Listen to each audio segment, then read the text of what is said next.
Here we're going to have a very quick look how you can work the Vivienne dress in jersey with a very fine jersey, so none of this just turning in the edges. And here you can see the fabric I've worked with. It's indeed very, very fine. I would recommend maybe not gathering it quite so much in this area. I overdid that a bit, but the techniques that you're going to learn here are really going to help you. We are cutting the front and the back twice, and basically we're going to line the back with the back and the front with the front. So you're going to place two front pieces with the right sides facing on top of each other, and then we're going to pin the neckline and the armhole.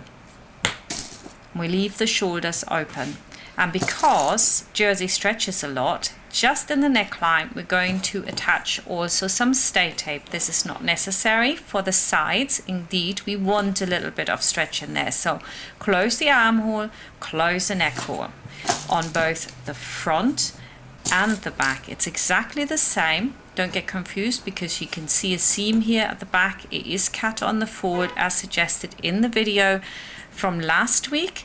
You can also find that in the playlist for the pink dress. We are cutting the back on the fold, and we have amended the pattern, of course, so you need to do that, don't forget. So let's carry on here. Now I've sewn that together, I will snip my neckline but not the armhole. We're just cutting back the armhole, and of course snip right to the quick here on the back as well. Then you're going to turn it so that you've got the wrong side on the inside. Get out your shoulders on both pieces, and then they need to be pressed really neatly, and we can carry on. Here you can see them looking absolutely lovely. It's such a quick and easy method. Just make sure there's stay tape on the neckline. Next we're going to open them out, and then we're going to do the side seams. So you pin those together. The only crucial thing is of course that the underarm seam is on top of each other. Sew them together and then iron apart the seam. You might want to release if there's any tension, snip on the underarm, but it's not really necessary with jersey, and you get a really lovely finish here. Next we're going to push the front shoulder through the back shoulder, or you can do the back shoulder through the front shoulder. That doesn't really matter.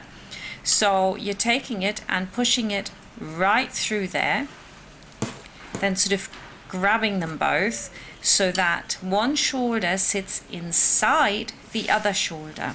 This is a very well-known children's wear technique. It's very, very quick. You need to make sure though that whatever lies inside, front or back shoulder, is going all the way to the edge. You can also turn your seam allowance here and stitch that in when you're sewing across, but I would recommend actually that you just leave it standing. It's much harder to do it the other way.